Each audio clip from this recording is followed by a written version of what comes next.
হচ্ছে গিয়ে আমাদের অফিস। এই যে এটা হচ্ছে কম্পিউটার ল্যাব, আর এইটা হচ্ছে গিয়ে পুরো কলেজ।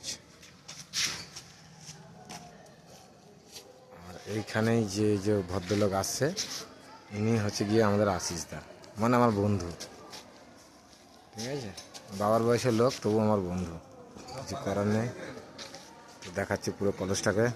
কলেজের কাছে আমার আমও ধরেছে, এই যে পুরো হলুদ হয়ে গেছে। আজকে পাড়ার প্ল্যান আছে, না হলে সব স্টুডেন্টরা পেরে নেবে, আমাকে তার আগে পেরে নিতে হবে। আর এই কলেজ এই আমের দুটো মালিক, একটা হচ্ছে রানাদা আর একটা হচ্ছে আমি। এই যে পুরো সব হলুদ হয়ে গেছে। এই যে আমাকে ম্যাডাম ডাকছে ঘর খোলার জন্য, যাচ্ছে। হ্যাঁ ম্যাডাম, ওই যে দূরে দাঁড়িয়ে আছে ম্যাডাম, রুমটা খুলে দিতে হবে। আসছি আসছি।